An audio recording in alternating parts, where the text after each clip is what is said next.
तो भाई ऐसी क्या बात हुई कि तुमने उसी कांग्रेस के साथ गद्दारी कर दी? पहले सवाल का मुझे जवाब चाहिए। मेरा दूसरा सवाल जीशान सिद्दीकी से है, तो बताना तू किसे चीफ मिनिस्टर बनाएगा? देवेंद्र फडणवीस को बनाएगा या एकनाथ शिंदे जी को बनाना चाहेगा? और मेरा तीसरा सवाल है कि भाई तू 5 साल गायब किधर था?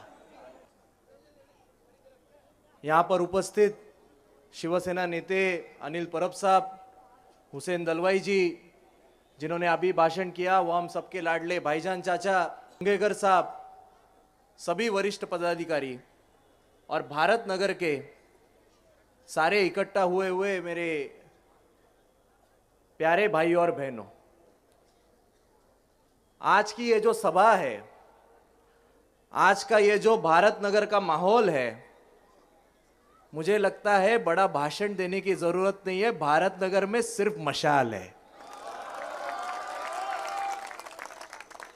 कल जब यहां से रैली निकली थी,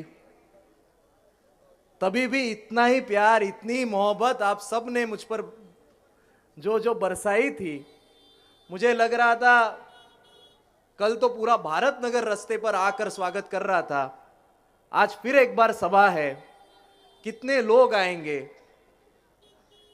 मैं और परब साहब बाजू में ज्ञानेश्वर नगर में मीटिंग कर रहे थे, तभी 7 बजे यहां के सारे वरिष्ठ पदाधिकारी फोन करने लगे, 7:30 को सभा शुरू करनी है, 6:30 से सारी कुर्सियां भर गई है।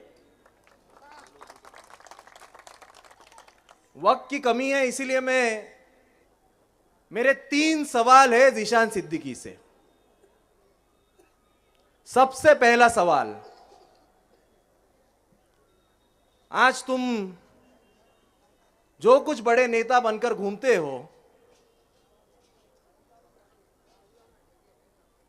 तुम्हें और तुम्हारे पूरे परिवार का जो कुछ वजूद है, जो कुछ अस्तित्व है, वो सिर्फ और सिर्फ कांग्रेस पार्टी की बदौलत है। 2019 में लोगों ने जब तुम्हें वोट दिया था, तो वो जीशान सिद्दीकी को नहीं, कांग्रेस को वोट दिया था। और इतना प्यार, इतनी मोहब्बत जब तुमको पूरे भारत नगर ने तुम पर 2019 में दिखाई, तो भाई ऐसी क्या बात हुई कि तुमने उसी कांग्रेस के साथ गद्दारी कर दी? पहले सवाल का मुझे जवाब चाहिए, क्योंकि मैं ये सुन रहा हूं कि वो और उसके सारे चंटर पंटर घरों घरों में जा रहे हैं और ये बता रहे हैं कि हमने तो कांग्रेस के पास टिकट मांगी थी, कांग्रेस ने हमें दी नहीं, मैं आज भी कांग्रेस के साथ हूं। यहां पर जो हजारों लोग इकट्ठा हुए हैं, मैं सबको यह बताना चाहता हूं कि जीशान सिद्दीकी ने एक नहीं बल्कि 2 बार कांग्रेस के उम्मीदवार को हराने की कोशिश की, इसीलिए उसको कांग्रेस पार्टी ने खुद के पार्टी से निकाल दिया है और आज वो भाजपा के साथ है। इतनी बड़ी डबल ढोलकी चल रही है। मैं जब भारत नगर में आया था, मैंने उसकी पर्ची देखी, पर्ची पर सिर्फ घड़ी और अजित दादा का फोटो था। 2 मिनट, हमारे युवा नेते आदित्य जी ठाकरे जी का यहां पर आगमन हो चुका है। अरे देखो देखो कौन आया, अरे देखो देखो कौन आया, अरे देखो देखो कौन आया। अरे आदित्य ठाकरे साहब तुम आगे बढ़ो, अरे आदित्य ठाकरे साहब तुम आगे बढ़ो।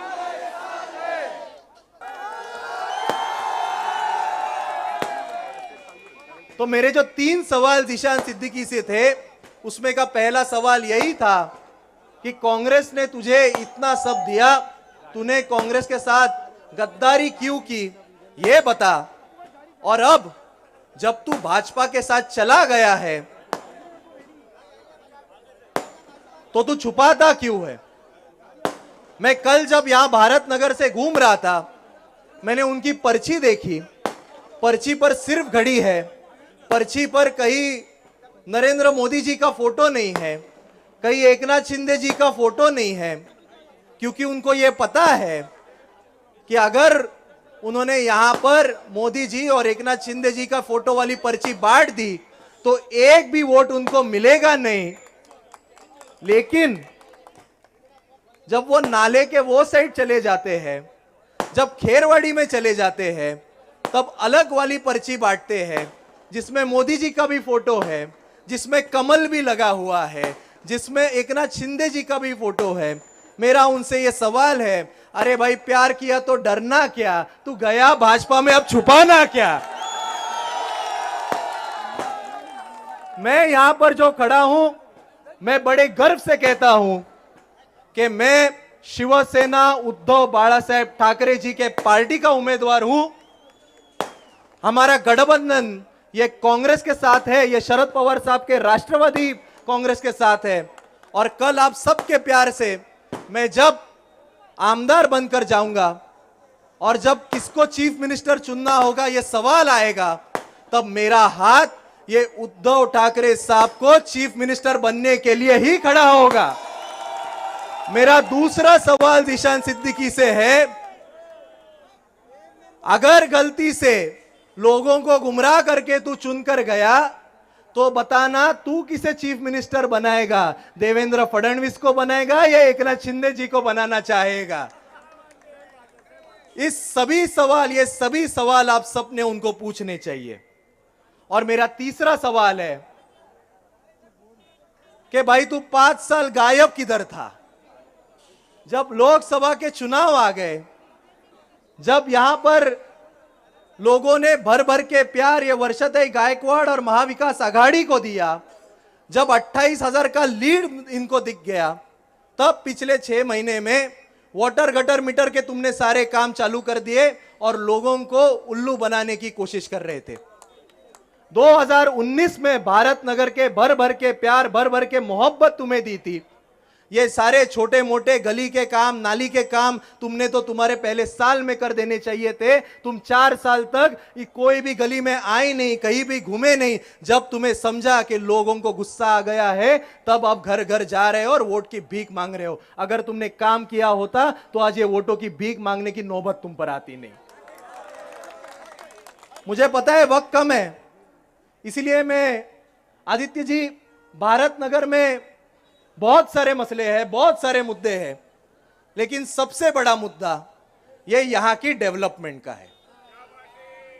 ये भारत नगर जो है, मैं यहां के हर एक गली में गया हूं, यहां के लोगों से मिला हूं और यहां की लोगों ने मुझे ये बताया है कि ये जो बीकेसी पीछे है, ये बीकेसी तो अभी अभी बना है। भारत नगर के लोग यहां तब से है जब यहां पर दलदल हुआ करती थी। और अब यहां की जो बिल्डर लॉबी है, वो इस भारत नगर को सोने की अंडी देने वाले मुर्गी समझ रही है। और इनको लोगों को सोने के अंडे देने नहीं है, इनको सीधा मुर्गी काटनी है। और अब अदानी जी के जोर पे, ये महायुति की जो सरकार है, इसके जोर पे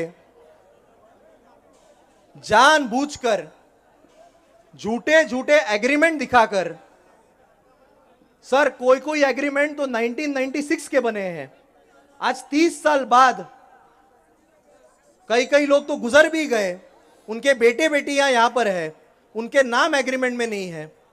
और यहां के जो ओरिजिनल रहने वाले लोग हैं, उनको घुसपैठिया बताकर उनको बेघर करने की कोशिश, उनको बेघर करने की साजिश यहां की बिल्डर लॉबी कर रही है।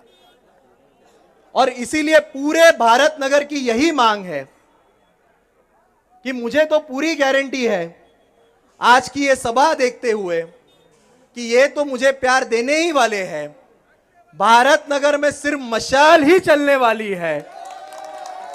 और मुझे जब ये आमदार बनाएंगे, और ये भी पूरी गारंटी है कि महाराष्ट्र में महाविकास आघाड़ी की ही सरकार आने वाली है, तो यहां का एक होने वाला आमदार इस नाते मैं आपको विनती करता हूं, मैं परब साहब, दलवाई साहब से विनती करता हूं, आदित्य जी ठाकरे आपसे विनती करता हूं कि भारत नगर का विकास ये कोई बिल्डर लॉबी और एसआरए के तहत नहीं, म्हाडा 33(5) के तहत ही होना चाहिए। क्योंकि यहां के जो लोग हैं वो कोई स्लम वाले नहीं हैं, ये हक के, ये यहां के ओरिजिनल रेसिडेंट है और ये पूरी लैंड ये सरकार की है। और जैसे आपने जो 30-30 साल वर्ली में बीडीडी चौल का रीडेवलपमेंट हो नहीं पाया था और मेरे नेता आदित्य जी ठाकरे जब आमदार बने, 29वें साल में आमदार बने, अपने पहले टर्म में उन्होंने बीडीडी चाल का जैसे पूरा मसला सॉल्व कर दिया है। मेरी आप सभी को यही गारंटी है कि मुझ पर आप प्यार दिखाइए, मुझ पर आप विश्वास दिखाइए, मेरे उद्धव ठाकरे साहब को आप मुख्यमंत्री बनाइए। ये भारत नगर का विकास हम म्हाडा के तहत ही करके दिखाएंगे। कोई अदानी जी आने दीजिए, कोई भी आने दीजिए। अदानी को अगर किसी ने विरोध किया है तो वो सिर्फ 2 पार्टियों ने किया है, एक तो मेरे उद्धव ठाकरे साहब वाले शिवसेना ने किया है और दूसरा कांग्रेस ने किया है। और आज शिवसेना, कांग्रेस और राष्ट्रवादी कांग्रेस तीनों साथ में बैठी है। और इसीलिए वक्त बहुत कम है, मैं आप सभी से यही विनती करना चाहता हूं कि लोग अब आएंगे, कोई पैसा बांटने की कोशिश करेगा, कोई चिकन बांटने की कोशिश करेगा। हाँ, सब पैसे खा जाएंगे बोल रहे। जो करना है वो कीजिए, इतना ही याद रखिए कि शिवसेना, कांग्रेस और राष्ट्रवादी कांग्रेस शरद पवार साहब का गठबंधन है, महाविकास आघाड़ी। और यहां पर कांग्रेस की भी निशानी है मशाल, राष्ट्रवादी कांग्रेस की भी निशानी है मशाल और उद्धव बाला साहेब ठाकरे जी की भी निशानी है। सिर्फ मशाल चलनी चाहिए। इतना ही आप मुझ पर आशीर्वाद दीजिए, मुझ पर आप एक बार मुझे चांस दीजिए, अगले बार बिना प्रचार के आप मुझे चुनकर देंगे, ऐसा काम करके दिखाऊंगा। इतना ही आप सबको कहता हूं और फिर एक बार आप इतनी बड़ी तैनात में आए, इसलिए आप सबका शुक्रिया अदा करता हूं। धन्यवाद। जय हिंद, जय महाराष्ट्र।